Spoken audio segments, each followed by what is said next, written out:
করের আওতায় আসছেন দেশের চিকিৎসক ও জেলা উপজেলা ও প্রত্যন্ত গ্রামাঞ্চলের ব্যবসায়ী এবং আইনজীবীরা। সোমবার ঢাকার ওসমানী স্মৃতি মিলনায়তনে 3 দিনের জেলা প্রশাসক সম্মেলনের দ্বিতীয় দিনের দ্বিতীয় অধিবেশন শেষে অর্থ উপদেষ্টা ডক্টর সালেউদ্দিন আহমেদ সাংবাদিকদের এ তথ্য জানান। অর্থ উপদেষ্টা বলেন, দেশের জেলা উপজেলা ও প্রত্যন্ত অঞ্চলের ব্যবসায়ীরা পর্যাপ্ত আয় করেন কিন্তু কর দেন না। এসব ব্যবসায়ী ও চিকিৎসকদের করের আওতায় আনতে জেলা প্রশাসকেরা পরামর্শ দিয়েছেন। সেই অনুযায়ী কর আদায়ের বিষয়ে তাদেরকে কঠোর নির্দেশনা দেওয়া হয়েছে বলে জানান তিনি।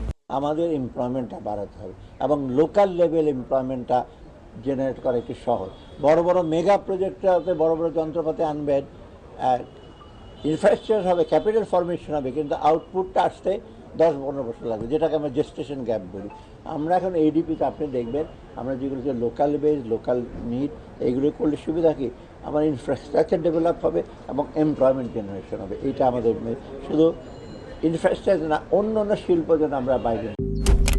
মালয়েশিয়ান প্রযুক্তিতে তৈরি অত্যাধুনিক cleaning machine modern vacuum cleaner যে কোনো ধরনের ধুলো ময়লাকে পরিষ্কার করে ঘরকে করে তুলুন চকচকে ও আকর্ষণীয়। Modem, brand of luxury.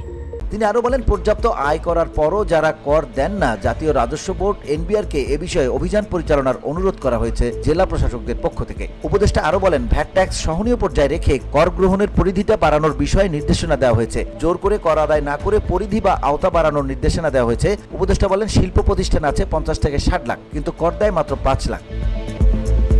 এই উপদেষ্টা আরো বলেন, আপনারা জানেন সরকারের যে কোনো সিদ্ধান্ত আমরা বাস্তবায়ন করি মাঠ পর্যায়ের কর্মকর্তাদের দিয়ে। মাঠ পর্যায়ের অফিসাররা যদি দক্ষ এবং সেবক হয়, তাহলে জনগণ যে সেবাটা পান সেটা কার্যকর হয়।